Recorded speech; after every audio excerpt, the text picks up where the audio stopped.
Na mtazamaji, ya mgambo ikilia kumaanisha kuna jambo, na ya TV47 ikilia ni ishara tosha kwamba ni wakati wa TV47 Matukio, ambapo kama kawaida siku ya Jumatano kujia moja kwa moja kutoka kaunti ya Nakuru. Na leo basi mimi hapa nahodha Chichi Josephine nitakuwa nikikupa mengi ambayo tumeweza kukuandalia, lakini zaidi ya yote la ziada nitakuwa nikikupa baadaye, ambapo ni mjadala ambapo tutakuwa tukikuletea papa hapa, lakini kabla ya hayo yote nikupe yanayojiri. Na mtazamaji, tutakuwa tukiangazia taarifa kuhusiana na ziara ya Gachagua Murang'a, ambapo naibu wa rais Rigathi Gachagua atakuwa akifanya ziara kaunti ya Murang'a, na Gachagua atazindua kiwanda cha kusaga kahawa katika eneo la Mbombo huko Maragwa. Hiyo ni taarifa pia ambayo tutakuwa tukikuletea mtazamaji, hivyo ugande nasi. Pia kuna taarifa nyingine kuhusiana na kesi ya sheria ya afya mwaka 2023 ambapo mahakama kuu ya Milimani jijini Nairobi itakuwa ikianza kusikiza maombi mawili ya kupinga utekelezaji wa sheria ya afya ya mwaka 2023, na jopo la majaji watatu Alfred Mabea, Robert Limo na Freda Gadhiro Mugambi watakuwa wakiendesha kesi hizo. Pia mtazamaji, ni taarifa ambayo tutakuwa tukiipa kipaumbele. Kwenye taarifa nyingine ni kwamba tutaangazia taarifa kuhusiana na elimu ikipigwa jeki huko Mount Kenya University, ambapo chuo kikuu cha Mount Kenya kitakuwa kikipokea viwambo vipya vya kufanikisha masomo katika bewa kuu la Thika, ambapo viwambo hivyo au skrini vitashuhudiwa na mwenyekiti wa bodi ya chuo hicho Profesa Simon Gishero akiandamana na wasimamizi wa chuo hicho. Pia mtazamaji, ni taarifa kuu ambayo tutakuwa tukiipa kipaumbele na tutakupa papa hapa. Pia kuna taarifa zaidi kuhusiana na tathmini ya uchukuzi wa umma, ambapo washikadau wa sekta ya matatu watakuwa wakifanya mkutano jijini Nairobi, na wadau hao wataangazia masuala kadhaa yanayoathiri sekta ya uchukuzi wa umma. Hayo yote mpenzi mtazamaji tutakuwa tukikupa papa hapa kwenye runinga ya TV47, na kama nilivyokuarifu ni kwamba taarifa hizi zitakuwa zikikujia moja kwa moja kutoka kaunti ya Nakuru. Na zaidi ya yote, shukran kwa kuweza kuchagua TV47, lakini nitakuwa nimefanya dhihaka iwapo sitakupa medali ya siku. Hivyo basi tupate medali ya siku.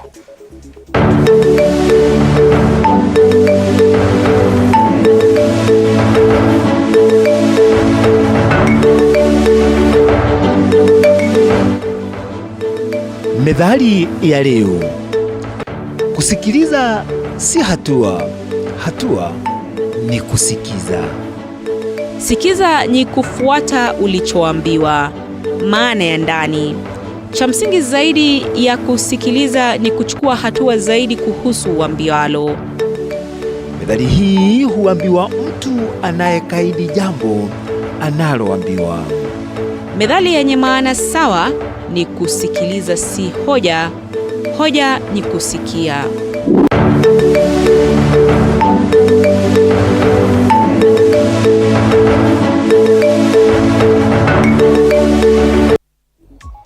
Na mtazamaji, natumai umeweza kujifunza mawili matatu kutokana na methali ya siku, lakini nakukaribisha kwenye taarifa za TV47 Matukio, na shukrani za dhati kwa kuweza kuchagua TV47 kwa kitu ambacho kinakutaarifu. Lakini sasa hivi tunang'oa nanga kwenye taarifa za TV47. Kwenye taarifa ya kwanza ni kwamba onyo kali limetolewa kwa waliozua fujo zilizolenga kusambaratisha mkutano wa Rais William Ruto katika kaunti ya Bomet juma lililopita. Kamishna wa kaunti ya Bomet Omar Ahmed ametoa onyo hilo akisema tayari washukiwa wawili wametiwa mbaroni. Omar amesema kuwa maafisa wa usalama wako na ripoti kamili kuhusu waliozua rabsha hizo na pia wanaoshukiwa kufadhili vijana hao. I've done enough investigations and some of the investigations are still continuing, and we've made arrests so far. 2 of the major known goons are in our police custody, and a lot more. We have more leads for others which we are following, and more will follow because of the leads that we have. We are following 3 groups of people: those planners, the financiers, and those who are actually on the ground. We want to assure Bomet residents that the information we have right now will help us prevent more future, if there's any future incident that people could be planning. We are in a better position to prevent that. And we will call all those concerned, especially those called financiers, because we have information that there are people who actually were giving them money to do so. We'll call them to a security meeting and if possible, write statements, get statements from them for more investigations. Na kwenye taarifa nyingine kwamba wabunge kutoka mrengo wa Azimio wamemshutumu waziri wa usalama wa ndani Profesa Kithure Kindiki kwa kurejesha Kenya kwa utawala wa kimla kutokana na agizo lake la hapo jana kwamba vijana waliotatiza mkutano wa Rais William Ruto wakamatwe. Wabunge hao walisema Wakenya wana haki ya kikatiba kueleza kutoridhishwa ama kutoridhika kwao kwenye mikutano ya kisiasa. Hayo yamejiri huku wabunge wa UDA wakiongozwa na mbunge wa Bomet Mashariki Richard Yegon wakitaka rais kuwachukulia hatua viongozi waliofadhili vijana kutatiza mikutano ya Rais Bomet na Kericho. I think that Professor Kindiki is in danger of going the tyrannical way, but it's a tendency we've seen feature severally in this regime, which is unfortunate. Heckling and booing is simply bad manners, but it is not criminal. To the best of my knowledge, there is no offense known as heckling. It is a right reserved under Article 33 of the Constitution in terms of expression. Heckling is a sign of freedom of expression. So I was even wondering why the president and his Kenya Kwanza team are feeling ashamed that people heckled them. What they need to do is to address what the people want, not to go and handcuff people. He's returning us to the Moi era. And when the president now comes, this is his backyard. And you see people start making a lot of noise. This is uncalled for. If I'm a leader who is hiring youths, I think I should be reprimanded as one of the party members of UDA. And I'm urging the president maybe to crack the whip, because this is uncalled for. We are using our youths. In fact, even before I came from Bomet yesterday, I had to visit a guy in Bomet who was injured. His leg was broken. His right hand leg was broken. Na tukitoka huko mtazamaji, tuangazie taarifa nyingine ambapo sasa ni dhahiri kuwa wanafunzi wa grade ya 8 watasalia kwenye shule za msingi kuendeleza masomo yao ya grade ya 9. Katibu mkuu wa elimu Belio Kipsang akifafanua hali ya mpito huu alisema kuwa Wizara ya Elimu imeweka rasilimali za kutosha kuweka miundo msingi ya sekondari msingi. Aidha, amefichua kuwa masomo yote ya grade hiyo yamo tayari na vitabu vitaanza kusambazwa mwezi wa 8. Ameyasema haya wakati wa kuzindua mradi wa kusambaza sodo kwa wanafunzi wa kike nchini katika taasisi ya kutengeneza mitaala Kenya KICD. We are all conscious that next year we shall be transiting to the end level of junior school. In 2025 we shall have attained the full cycle. As you are all aware, we have already attained the full cycle in our primary schools. And I can assure you that resources has been set aside for purposes of putting up classrooms. This year we have 3.4 billion shillings that government has set aside for putting up classrooms. And we are working very closely with the National Government Constituency Development Fund. And therefore, we are working with our MPs. We've set aside these 3.4 billion shillings. And MPs have been asked to set aside an equivalent amount, a matching amount, so that we shall have 6.8 billion shillings, which should be able to do more than 6,000 classrooms. We are already ready, preparing the books which should be distributed by end of August to all our schools in preparation for grade 9. We are distributing these books early because our teachers would want to start preparing an assessment framework. How shall we assess our kids in grade 9? Because there is a summative assessment that will be done in grade 9. Mtazamaji, tuangazie taarifa nyingine ambapo ukaguzi na utayarishaji wa faili uliochukua muda mrefu kati ya tume ya maadili ya kupambana na ufisadi EACC na mkurugenzi wa mashtaka ya umma DPP umelaumiwa kwa kucheleweshwa kwa mashtaka ya washukiwa wa kashfa ya COVID-19. Hii ni hata baada ya katibu mkuu wa idara ya huduma za matibabu kupigwa faini ya shilingi 500,000 na timu ya bunge kwa kutoa majibu yasiyoridhisha kuhusu hali ya uchunguzi wa wizi wa fedha za COVID-19 uliofanywa na wizara. Wabunge wa kamati ya bunge ama ya utekelezaji sasa wameshutumu shirika la kupambana na ufisadi na DPP kwa kushirikiana kutatiza uchunguzi na wa mabilionia wa COVID-19 kwa kutumia mbinu za kucheleweshwa. And we have resolved that DPP, we are summoning DPP in the next 2 weeks, must tell us why it takes him a year to read a file and then identifies one thing. When a file is returned to him, it again takes another 1 year. He identifies another thing and again another 1 year. So we are from 2020, we are in 2024, nobody has been prosecuted. And you can see the amount of money that is involved in this thing.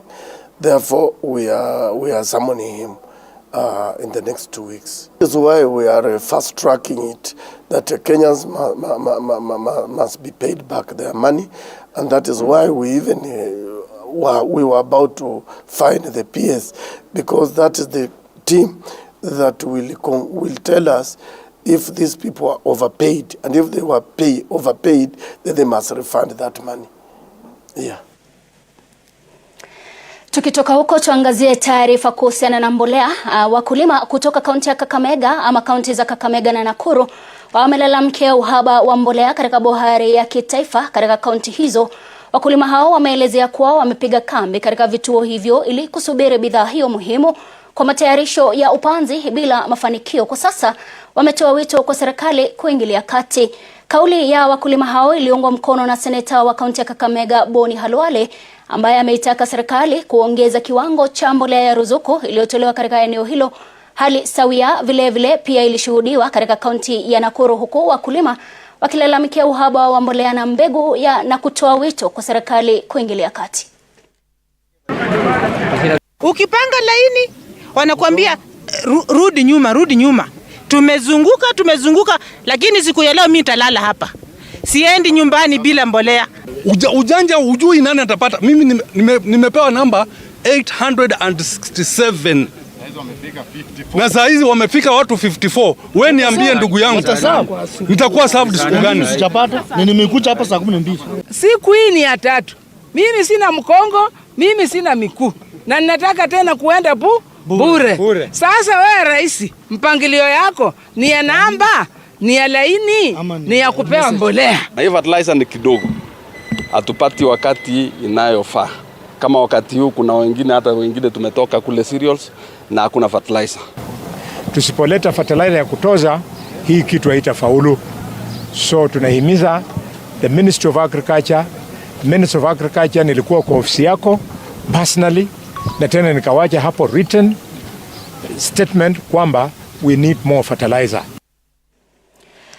Tukiendelea na taarifa, wawakilishi wadi wa kaunti ya Kirinyaga kwa kauli moja wamepitisha mswada wa kudhibiti unywaji na uuzaji pombe katika kaunti hiyo, ambayo kuanzia sasa utaanzishwa mfumo wa kutoa leseni, udhibiti na utengenezaji wa pombe katika kaunti hiyo.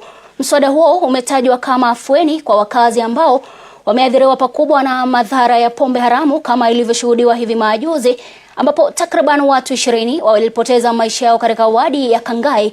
Kaunti hiyo, mfanyabiashara yoyote anayeuza pombe kwa watoto au watu walio chini ya umri wa miaka 18 kuanza sasa hivi atatumikia kifungo kisichozidi miaka 5 au kulipa faini isiyozidi shilingi 500,000. Wafanyabiashara wanaotengeneza, kusambaza na kuuza pombe bila leseni pia watahukumiwa kwa kufungwa jela ama kwa miezi 6 au faini isiyozidi shilingi 50,000. Ndio bill ambayo itatusaidia kutoa wale ambao wamekuwa wakifanya biashara mbaya ya uzaji wa pombe ambayo haijapatiwa ruhusa. kusema ukweli imekuwa changamoto kwa wengine wetu na pia kwa watu wetu. Economically tumekuwa affected kwa sababu ulevi hauwezi endeleza economy ya Kenya. So tunasema tunataka investors wakuje because kwa sababu tumepitisha hii bill leo, ndio the third reading ya hii alcoholic bill, na tunajua kwamba hatutapoteza ushuru kwa hii county yetu. Tunajua more investors wanaendelea kukuja na tunaendelea kufanya kazi na wao. Also observing proximity to public utilities, that is schools, churches,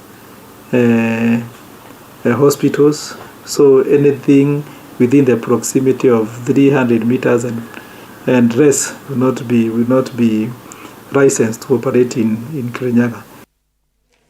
Na tufululize hadi katika kaunti ya Vihiga ambapo shule ya mafunzo ya serikali ina mpango wa kujenga bewa lingine katika kaunti ya Vihiga ili kupunguza wasiwasi na msongamano uliopo katika shule zilizopo katika kaunti za Nairobi, Mombasa, Baringo, Embu na Matuga.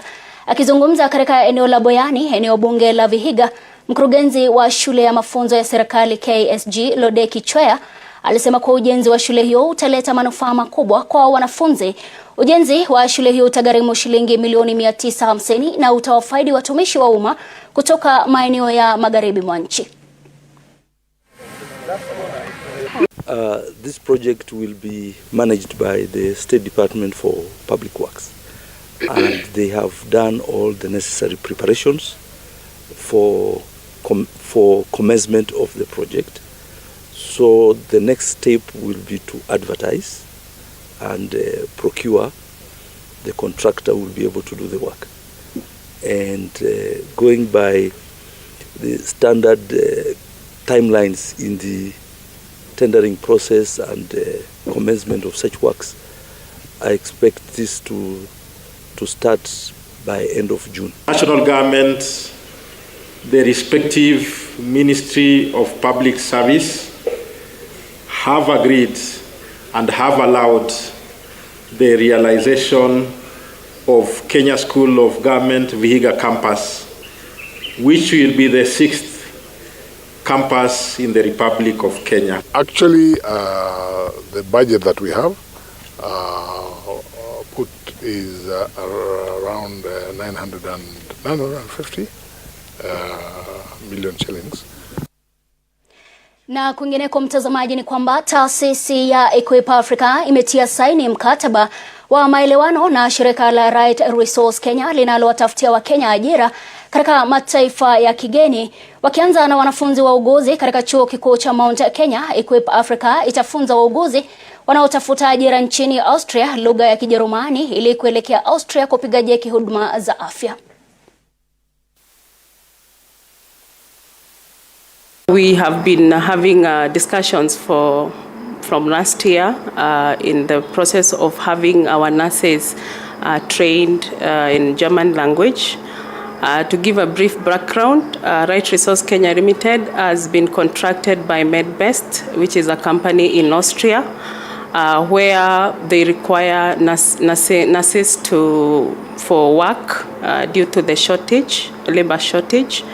And we have been recruiting registered nurses from Kenya, but one gap that we found is the proficiency in German language.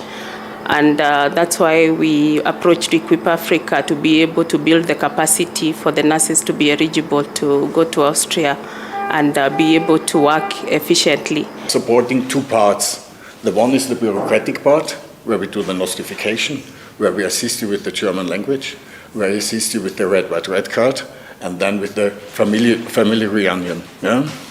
But the second part, which is as important as the bureaucratic part, is the social and cultural integration part. We as the trainers who have been contracted to do this work, we promise that we are going to give them the best and we are going to give them the results that they require in order to attain the objective of working in Austria. Mtazamaji, tuangazie taarifa nyingine ambapo naibu wa rais Rigathi Gachagua siku ya Jumanne aliahidi wakulima wa parachichi nchini kwa serikali itaunda kamati itakayoangazia kwa kina masuala kuhusu kilimo cha matunda hayo. Akizungumza na wawekezaji wa parachichi katika kaunti ya Nairobi, naibu wa rais Rigathi Gachagua alisema kuwa serikali ya Kenya Kwanza imeweka mikakati ya kulinda na kuimarisha sekta hii ya ukulima. Wanachama wa kamati hiyo itajumuisha wasafirishaji wa matunda nje ya nchi, waendeshaji wa meli na maafisa wa serikali kutoka idara husika. As an administration, we are more than ready to engage with stakeholders to make sure that farmers are happy. Let us see how we create cooperative societies for aggregation to help farmers to aggregate quantities for better bargaining power. Give the members of parliament time. You know, the laws also have a process. Once a law has been enacted, the process of dealing with it is also quite elaborate, and that is a law, and due process is also very important. But the beauty is that we have an opportunity to look for a temporary solution so that this trade can go on. We'll set up a small task force. My chief of staff will coordinate with all the stakeholders so that all the issues you have raised now, they can sit down on as a smaller group and propose remedies on all issues that you have raised. Na mtazamaji, tuangazie taarifa nyingine. Wito umetolewa kwa Wizara ya Uchukuzi na Barabara kuangazia barabara ya kutoka Mtito Andei kuelekea Voi na Mombasa na kuweka mikakati ya kuipanua ili kuepuka ajali za mara kwa mara ambazo huenda zikachangiwa na muundo msingi wa barabara hiyo. Steven, mmoja wa waathiriwa wa ajali katika barabara hiyo, ambaye sasa anamtaka Waziri Kipchumba Murkomen kuangazia hilo kutokana na shughuli za uchukuzi zinazohusisha mizigo kutoka poti ya Mombasa hadi sehemu zingine za taifa na mataifa ya nchi. Hapa Mtito Andei mpaka Mombasa, ningependekeza ya kwamba hii barabara iweze kupanuliwa kwa sababu ni barabara ambayo iko na uchukuzi ambao ni wa masaa yote, na unapata kuona ya kwamba ni kwa sababu ya poti yetu ya Mombasa, mizigo mingi ambayo inaingia nchini lazima ipitie hii barabara ikitoka Mombasa kupelekwa mainland. So ningependekeza ya kwamba hii barabara serikali ifikirie na iweze kupanuliwa ili tuweze kuepuka hizi ajali za magari dogo na magari hizi ambazo ni za truck. Mimi ile ningetaka kupendekeza ni ya kwamba madereva wakiwa barabarani wakuwe waangalifu, ni kwa sababu hizi ajali za watoto wa shule zimekuwa nyingi. Lakini yametokea kitu tu, sisi ni kwa madereva kule barabarani wawe waangalifu. Wakati kama huu mvua inanyesha, tunaomba sana wawe waangalifu kwa barabara zote, angalau tusipoteze maisha ya Wakenya.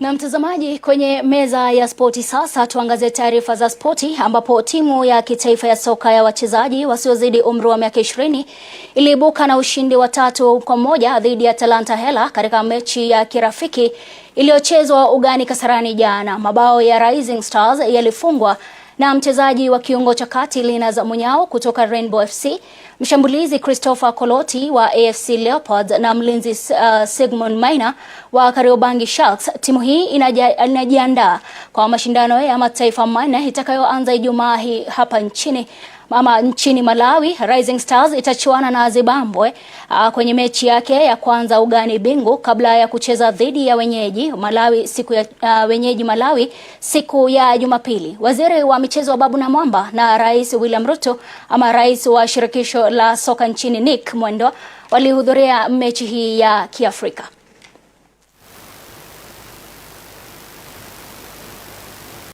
Now they are gelling into a competitive national team, It's really exciting. It's like planting a fruit tree and starting to see the fruits bud and give the promise of fruits. So this is very exciting. But to say this is the only way to the top, there is no other way. There is no shortcut. There is no magic. The only way to the top is to invest in a robust, deliberate, intentional, structured youth development program with that pipeline going all the way to the grassroots. And I think that it's the best thing that can happen in terms of football succession and development. At FKF, we are very excited about this. We want to support them. The group going to Spain, the group going to Malawi.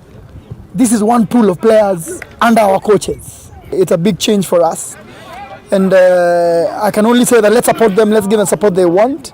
Let's keep doing the job. Doing it once is not enough. You have to do it every time there's a window.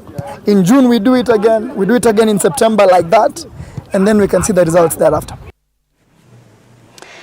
Na sasa tuangazie taarifa nyingine ya spoti ambapo timu ya taifa ya soka Harambee Stars itasafiri kuelekea Malawi siku ya Alhamisi kwa mashindano ya mataifa manne. Kenya itacheza dhidi ya wenyeji Malawi siku ya Jumamosi kwenye uwanja wa kitaifa wa Bingu. Kocha Egan Firat atatumia mashindano hayo kutayarisha kikosi chake kwa machuano ya kufuzu kwa kombe la dunia mwezi Juni. You know, the first plan we had was to play against 2 European teams, but then the FIFA organized this tournament and federation decided to go there. So I know that the other teams are already there. Malawi, anyway, they start from 1st March the camp, and Zambia and Zimbabwe are already there. So I think that it will be a tough tournament. Especially if you are a home team anyway, you have a lot of advantages. But I think also that Zambia has a very strong team, and Zimbabwe before the ban they was also very good. So therefore it will be really tough challenges. But at the same time, somewhere the players has to start the new ones. I mean, somewhere they have to get their experience, and therefore I think this tournament will help them a lot. Taarifa nyingine, mashindano ya soka ya Safaricom Chapa Dimba yanaelekea katika uwanja wa Wanguru ulioko katika kaunti ya Kirinyaga weekend hii. Timu 8 za wasichana na wavulana zitashiriki siku ya Jumamosi na Jumapili. Mechi hizi zitaanza kwenye awamu ya nusu finali. Wiki hii Safaricom imekita kambi katika eneo bunge la Mwea.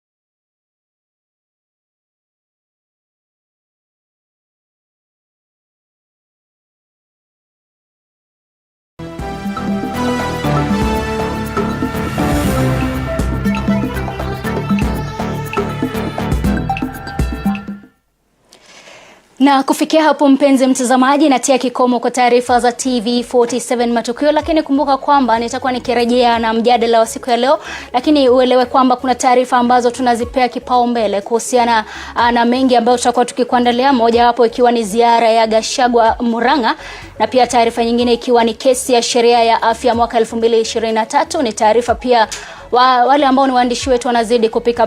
Pia kuna taarifa kuhusiana na elimu ya ikipigwa jeki huko chuo kikuu cha Mount Kenya University. Pia taarifa nyingine ambayo tutakuwa tukiipa kipaumbele ni kuhusiana na tathmini ya uchukuzi wa